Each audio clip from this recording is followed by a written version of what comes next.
तो देखिए, कर्नाटक विधानसभा चुनाव का शोर अब खत्म हो चुका है। चुनाव प्रचार का शोर थम चुका है क्योंकि जनता अब 10 तारीख को मतदान करेगी। पोलिंग पार्टियां पोलिंग स्टेशन के लिए रवाना हो चुकी हैं और मतदान केंद्रों पर सुरक्षा के कड़े बंदोबस्त किए गए।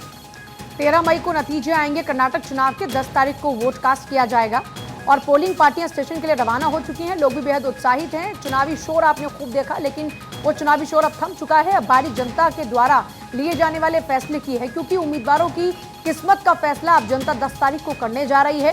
चुनाव प्रचार खत्म हो चुका है। कर्नाटक विधानसभा चुनाव में भले ही शोर थम चुका हो, लेकिन अभी जैसा आप तस्वीरों को भी देख रहे थे कि किस तरीके से 40 पाठ के नाम पर खूब वहां पर शोर बचा हुआ था, जो कि धारा 44 लागू है। और ऐसे में वहां पर कहा जा रहा था कि आप ये 40 का पाठ नहीं कर सकते, लेकिन उन्होंने कहा कि क्या अब हमको पूजा का भी अधिकार नहीं है, क्या अब हमें पूजा के लिए भी परमिशन लेनी पड़ेगी। खैर, इससे इतर कर्नाटक विधानसभा चुनाव का शोर खत्म हो चुका है, यानी चुनाव प्रचार थम चुका है। अब कल कर्नाटक की जनता मतदान करेगी और उम्मीदवारों के किस्मत का फैसला करने जा रही है और 13 तारीख को तस्वीर साफ हो जाएगी कि जनता के मन में क्या है।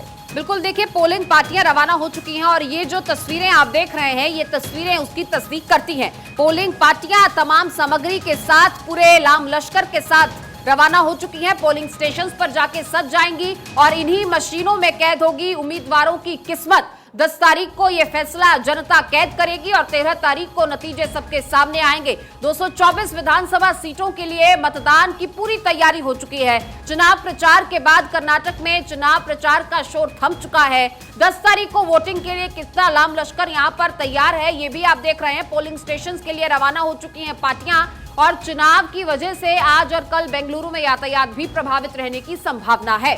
खबर यह है कि 9 और 10 मई को बस सेवाएं प्रभावित रहेंगी, कुछ रेस्टोरेंट्स भी बंद रहेंगे। 224 सीटों पर होने वाला मतदान, 10 तारीख को वोटिंग होगी, 13 तारीख को नतीजे आएंगे। और कर्नाटक विधानसभा चुनाव में सभी पार्टीज ने अपनी तरफ से पूरी ताकत झोंकी है और अब घड़ी फैसले की है। अगर जातिगत गणित की बात करें तो SC/ST जो वोट परसेंटेज है वो 24.5, मुस्लिम्स की तादाद 16% है, लिंगायत समाज 14%, वोकालिंगा 11%। और हाल ही में आपको याद होगा कि चुनाव की तारीखों के ऐलान से पहले जो आरक्षण में बदलाव किए गए थे, उसको लेकर भी खूब सियासी बवाल देखने को मिला। अगर 2018 के विधानसभा चुनाव के नतीजों की बात करते हैं तो सेंट्रल कर्नाटक में 21 सीटें बीजेपी के खाते में थी। इसी तरीके से अगर आगे बढ़ते हैं और बात सेंट्रल कर्नाटक की करें तो कांग्रेस के पास 5 और जेडीएस का यहां पर खाता तक नहीं खुला था। ये बात हुई सेंट्रल कर्नाटक की। अब इसी तरीके से अब आगे कर्नाटक के और अगर हिस्सों की बात करते हैं तो देखिए, हैदराबाद कर्नाटक की बात करें तो कुल 40 सीटें, जिनमें बीजेपी के पास 15 थी, कांग्रेस के पास 20 और जेडीएस के पास यहां पर थी 5 सीटें। बिल्कुल, देखिए, हैदराबाद कर्नाटक के आंकड़े बता रहे हैं आपको और साथ ही साथ अन्य हिस्सों की बात भी करेंगे, क्योंकि कर्नाटक एक बड़ा राज्य है। कोस्टल कर्नाटक की बात करें तो बीजेपी के हिस्से में 16, कांग्रेस के हिस्से में 3, जबकि जेडीएस का खाता यहां पर खाली रहा।